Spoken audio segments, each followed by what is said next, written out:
Before we get started with the newest episode of the AllMonster.com Monster Truck Podcast, I wanted to take a moment and remember somebody who passed away, unfortunately, and was a big part of monster trucks for me and a lot of others growing up. Of course, we're talking about Scott Hartsock. If you haven't heard, the driver of Gunslinger and big monster truck superstar, but more importantly, family man, passed away recently in an unfortunate accident. So I'm not going to provide any more details on that. You can look it up if you need to. The important thing is, Scott was always somebody that, I wanted to take a minute to remember and appreciate. And he's beloved in the monster truck community. He will be missed. Obviously, thoughts and prayers, condolences go out to him, his family, everybody directly and indirectly affected by this.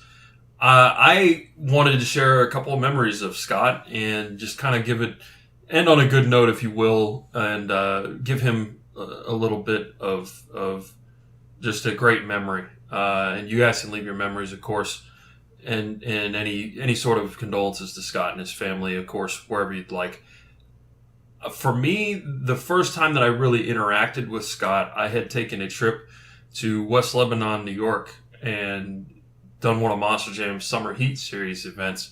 I was still learning a lot about the inside of monster trucks and had a lot of great support on the way. My good friend Andrew Palachko helped me out tremendously that weekend. And one of the people that Andrew knew was Scott. Of course, we're back in the pits. It was a really rainy weekend. You can actually see the photos on the website. But Scott's truck was actually the first one that I did any sort of, in quotation marks, maintenance or work. There are a lot of people out there that say, oh, I crewed. Well, crewing, you can stand there and stare at the truck with a crew shirt on, or you can actually, do something. And Scott, I'm just trying to kind of break into everything and, hey, can I help you out with anything? And he knew I didn't know really much about the ins and outs of trucks, but he still let me climb around on his truck, screw around, try to tighten a few bolts and stuff like that.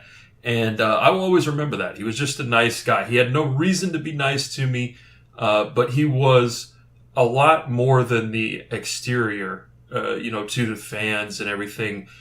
When he was back in the pits and he didn't have any reason to be nice to me, he still was. And you kind of see that, not that there's a lot of fake people around the industry or anything like that. I try to keep it positive, but sometimes you'll meet somebody and it's a little different than you see on TV. Well, for Scott, he might have amped it up a bit and he really played up rivalries and things like that. And I thought was a really, in some ways, underrated star of the early Monster Jam on television, and really kind of helped push Anderson and Mintz to the next level when it came to racing and, especially his racing stuff, but freestyle as well.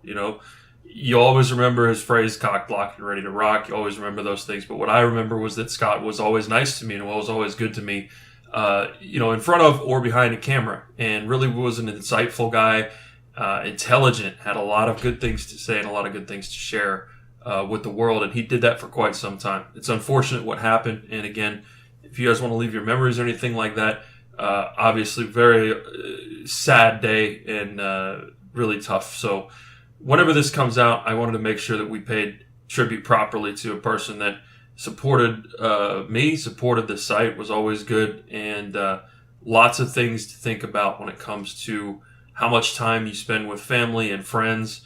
Best wishes, Scott Hartsock. Really appreciate all the support that you gave the sport of monster trucks and your family. I wanted to start today's episode by reminding you that we have a lot of resources for you to ask questions and join the conversation, if you will, when it comes to being a monster truck nerd and having some fun with this. So I have a couple of questions from Instagram. You can always hit us on Gmail at allmonsterpodcast@gmail.com. Ask us anything and we'll answer it, whoever the guests are of the day, as well as myself. So it's going to be a lot of fun. We really enjoyed the questions so far, and it's just a great conversation starter. You can leave them in the comments section of this video on Instagram or any of the other stuff you see on your screen. Or if you're listening, it's Instagram, it's Twitter, it's Facebook, it's everywhere. So, MT World Media once again. Lots of questions to ask, and that's perfectly fine, man. Thank you. First thing, thoughts on new rebuilds that are currently being made or finished, and then Jimmy Creighton's historic championship in racing from World Finals 20. Well, As far as rebuilds, my eyes are definitely on the people from the metal shop. Rick and Ryan Disharoon, man, they just turn out constantly amazing stuff. I think it's great that they have experience in the industry, and I think there's kind of a mini boom when it comes to that. I put it this way. If Dennis Anderson trusts you with his life, as it were, and his equipment, then that's a big, big, big endorsement. And I love the fact that these chassis are getting used all over the place. Toxic comes to mind as one of the first Metal Shop 2.0, I believe it was, they called it, chassis. And I mean, those things are just bulletproof and they're doing a great job. And also the other big endorsement is if Rick Disharoon gets back in the seat, which he did when they did the Father's Day event behind the Wheel of Smoke, man, beautiful, just a gorgeous looking truck. And I had quick experience actually speaking with Rick. He came to the RCA Dome. The old RCA Dome was the predecessor to Lucas Oil Stadium in Indianapolis. Went with my dad to an event and, had a great time as usual. It's monster trucks, right? But, Rick was there with Backdraft and caught my eye with that big Dodge Power. And, of course, he ended up selling and having that stuff, real some issues with his neck. And I remember going to World Finals 3, getting behind the scenes just a little bit. And it was really cool. Don't say that as a brag, but more so as that's how I got access to be able to talk to Rick really quickly. And my dad and him were talking about their various neck issues. At that point, I could tell that Rick was having, some issues as far as the technology in the truck not catching up to the beatings he can put that and his body through. I think it's finally caught back up if he's behind the wheel again. I hope to see him some more. I don't know what his plans are, but man, that truck looked amazing. He and Ryan, great father-son team. You love to kind of see things come full circle with that. So love that. Those are the rebuilds that I have my eyes on, are the ones coming out of the metal shop right now. And then I want to give a quick shout out to Paul Cohen, who has kind of always started this thing and always been available. Just an amazing fabricator. And, it's a shame. He's definitely one that's always been in the background of my mind as far as what could be if it were not for injuries. And, just really unfortunate. He was a great driver and a very aggressive driver. I could have seen him walking away with a freestyle world championship. So that's the first part of that. Second part is Jimmy Creighton's historic racing championship from World Finals 20. Man, you love to see it. And regardless of, whose side you're on, whose fans you're on, when you see a guy that struggles for years and years to kind of put the big one away, you can definitely empathize and then also be happy for Jimmy Creighton and his team for having worked so many years. He's always been a great guy to me, always been nice to me behind the scenes, in front of the scenes, wherever the scenes are. He was always trying to put a good scene out for people and under a lot of stress. A 4-truck team is an independent, and an elite running independent is no easy task. Lots of turnover, lots of things that can happen when it comes to that you might not experience if you even have a 2-truck team. So that's something to kind of, I guess, food for thought when it comes to what all goes into making it work. He got the chassis with its lowest to the ground. He's a mechanical engineer, and he's a smart guy. And he's also jacked. If you guys have never seen Jimmy Creighton, I mean, this is a sidebar just for fun, but man, Jimmy Creighton will beat you up. You better be careful. Do not anger this man. No, all seriousness though, really happy for him. That was just the kind of big thing. And, everybody kind of says, finally. And, he came close so many times. And my biggest thing is I'm just happy for him. I'm glad that it worked out that way and that he was able to finally put that big one away, get the monkey off his back. Yes, it was in Orlando instead, but you know what? To me, who cares? You won the big one when the pressure was on, and you took care of business. So congratulations to him. I got one more, and that is from Avengers Racing. Hey, congratulations on 50,000 subscribers. If you need some good content to check out, make sure you check that dude out on YouTube. I always appreciate a fellow monster truck nerd doing big work, going to shows, and putting out good footage so that people like me can check it out if they didn't see it live. What is the best tire to be competing on overall? Also, thoughts on a possible World Finals announcement. Well, first things first, you got to know, if I said anything else but the BKT. No, I wanted to take this one somewhat seriously. Of course, I tagged Ryan Lacoste in our response on Instagram. But definitely, BKTs are the current sponsorships, so of course they're going to be out there. I think that it goes in trends, and you saw it with the sudden impact racing tires, which I was very close to at one point. The independents loved sudden impact racing tires because they were light and they were cheaper, and they were able to be gotten, readily available, right? And sometimes it was tough to get an old pair, an old Firestone Goodyear tire or something like that. I remember riding up and down the road with Mark Schrader and going to he actually had me call, I think it was Jim Kohler, because he had posted a picture on the internet of a tire that was for sale. And, when you had big old hook and Firestones in the back and then some Goodyears in the front, like Mark did for a little while before the BKT thing came along, you had to jump on any opportunity. And I remember kind of going in between, being the in-between for that. I don't remember if he ended up getting the tires or not. Maybe Jim could speak up. But, that's kind of the idea of the background of that, of what they had in their head as far as, man, you need these tires. So any company or any place that could fill that need could jump right in and get the job done. The problem with the SIR tires was that after a while, the tread wore off pretty quickly. I remember going up and down the road again with John Zimmer, and they were amazing to tire up and down with, those sudden impact tires. But eventually the tread wore off pretty badly, and I had a discussion again about tires with Morgan Kane when he was in the old Double Down Showdown, aka Young Gun Shootout. He had issues with the truck pushing into turns because he was running Ironman at that point. This was around, I think, World Finals 12, 13, 14, around then.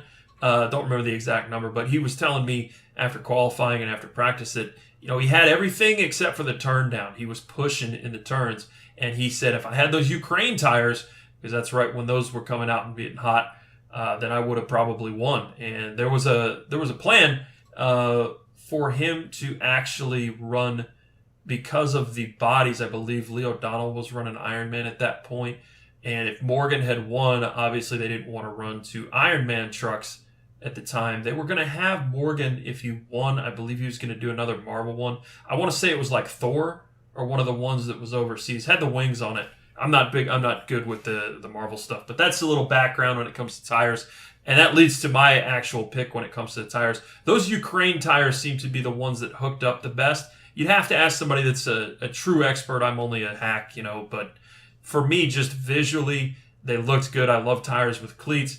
And then also on the track, you saw that once those kind of made their way into monster trucks and they were readily available again, a lot of people were running them or wanting them because of their grip around turns without sacrificing anything else power-wise or drivetrain-wise. You can have too much tread and tear it up. You can have too little and not get the traction you need. So that's the idea for me. I think those are the answers. And, of course, you guys can always answer questions, ask questions, love to join the community and talk monster trucks. So thank you for the questions, and let's get into the rest of the episode. Hey, everybody. This is going to be a relatively short episode compared to the ones that we did before, but I wanted to remind you of a couple things. First, you can follow us on Twitter at The AllMonster. Subscribe on YouTube.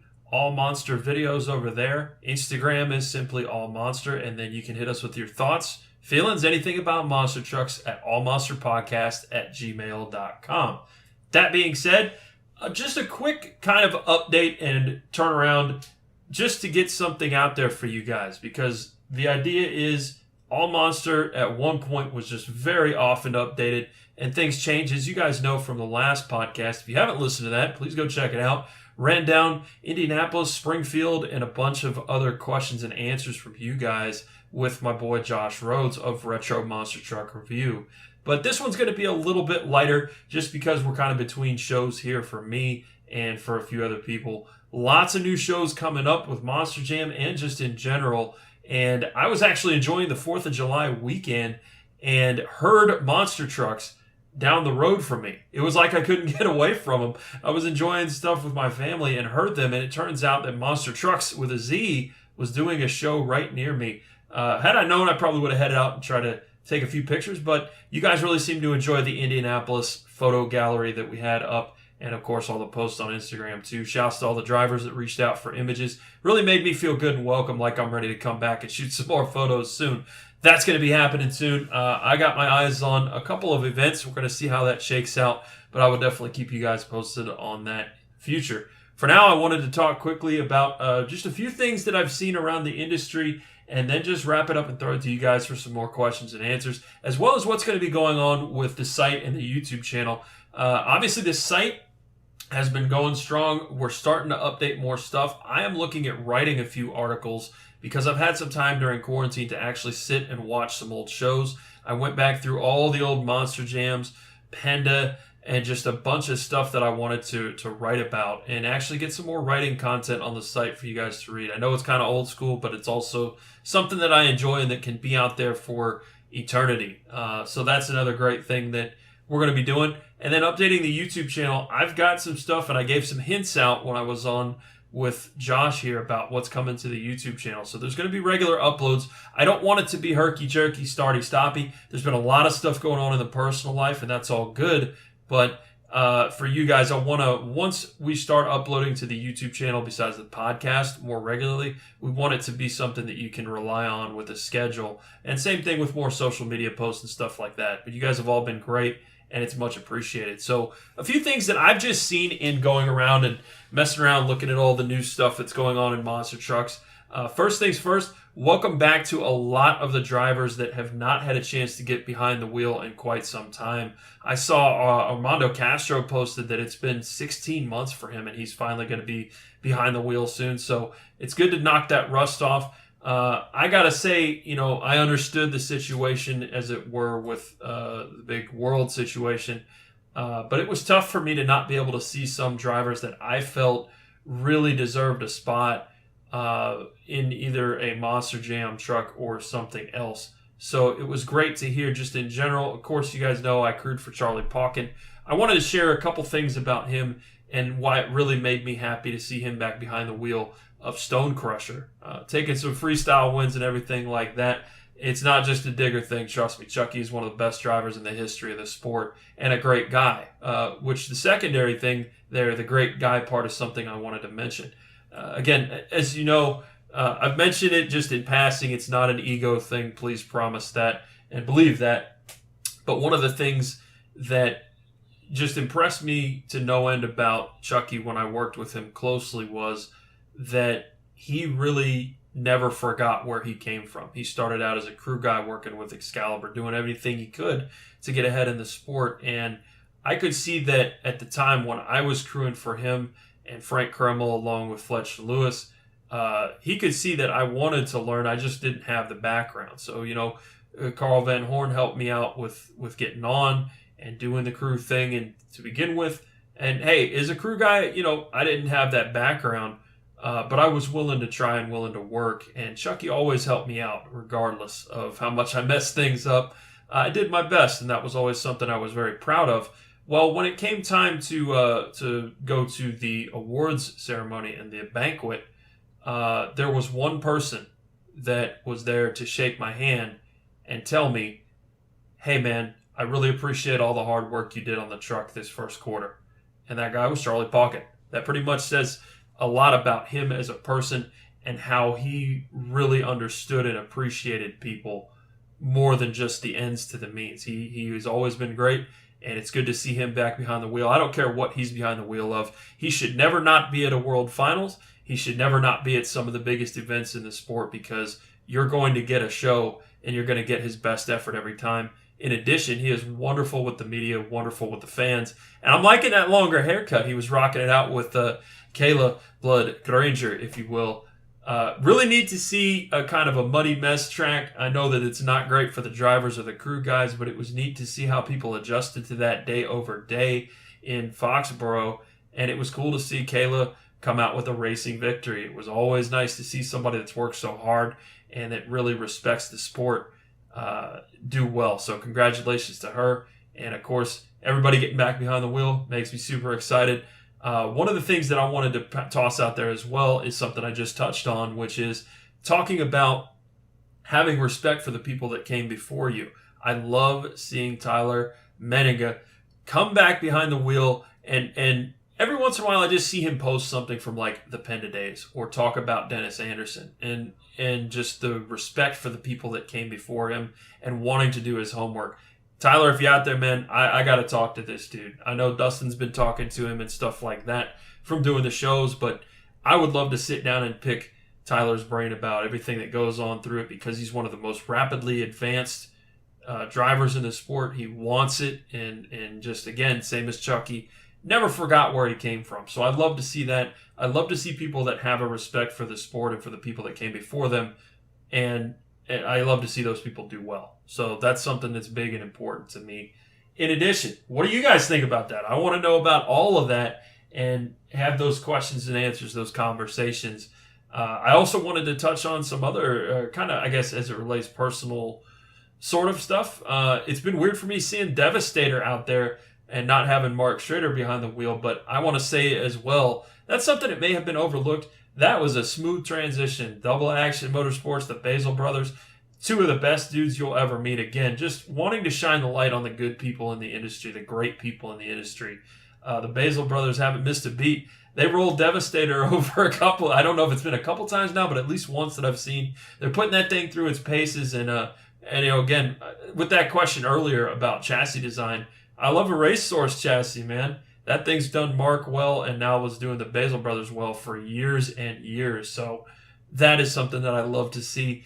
And, I'd love to see something carry on year over year. I don't think Mark could have sold the truck to a better operation and a better couple of guys that will run the thing hard and also take care of it. And that's something that Mark always did as well. So I got to get him back on the podcast and see about getting the Basils on as well and have some great conversations. In addition, I have a couple of ones tentatively lined up for actual driver interviews and a few other people that I just want to talk to. But again, it goes back to doing this with an eye on quality and also regular schedule. So a guy that used to drive Prowler, among other things, on the way. So lots of stuff to come. I don't want to take up too much of your time today, but, hey, get a good 20 minutes in and give you something nice. If you want to interact with us, you know where to do it. I've been responding in the comments section.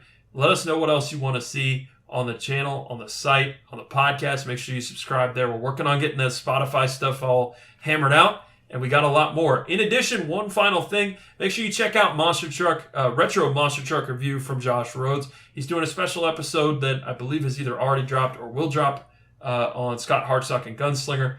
And I was on his podcast recently talking about rivalries in monster trucks, and man, that was fun. So make sure you check that episode out. I'll be sure to link that in the description and probably in the pinned comment. So I hope you guys enjoyed the episode. Thank you so much for watching. Don't forget to leave a comment, subscribe, all that stuff. And we will see you very soon for another episode of the AllMonster.com Monster Truck Podcast.